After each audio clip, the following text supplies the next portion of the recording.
Lots of kids learn about science at the Hens game, playing tune against the Woo Sox after yesterday's rainout. Here's a scientific fact. Tough to hit Matt Manning. Making just his third start for the Hens after 2 starts with the Tigers.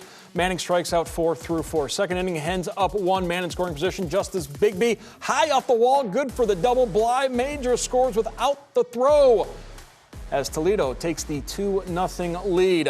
2 batters later, Toledo continuing to attack. Ryan Valade, comebacker to the mound, gives Richard Fitz. Bigby scores. Toledo puts up 4 runs in the second. They move ahead to the 7th. Hens up 2. Last chance for the Woo Sox. Bases loaded. 1 down. Former Hen Jamie Westbrook grounds into the game-ending double play. Toledo takes it 5-3 in Game 1.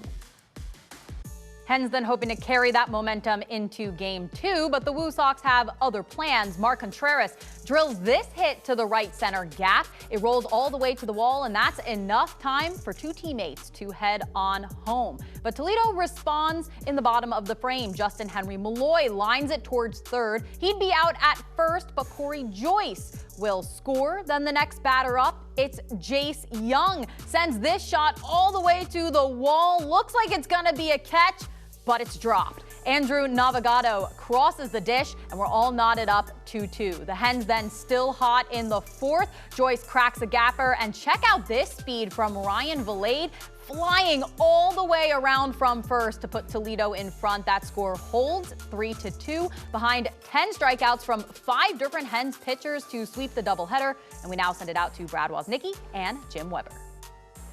Well, the Toledo Mud Hens back home and continuing their winning ways.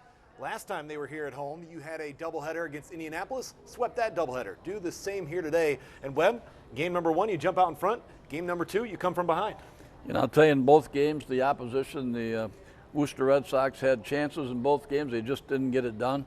In the second game, for example, Mud Hen pitchers walked 8 guys and got away with it. Yeah, it was not the best start that we've seen so far in Game 2 for Kiter Montero. He threw 50 pitches just through the first 2 innings. But you talk about Tim Fedorovich and mentioning the fact that guys throughout this lineup contribute. Well, today, Corey Joyce ends up giving the Mud Hens that go-ahead run in the 4th inning to take that 3-2 lead.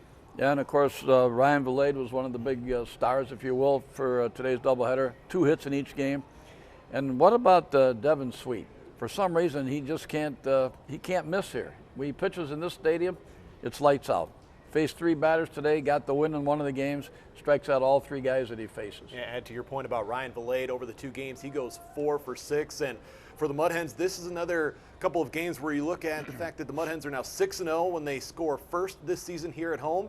And then in tight ball games, Worcester drops to 0-4 in 1-run games, while the Mud Hens improve to 7-2. Yeah, and the Mud Hens are now 14-9. Nice start, 5 games over 500, closing in on the top spot. Well, a great start to the series for the Mud Hens. They take the first 2. Back at it tomorrow night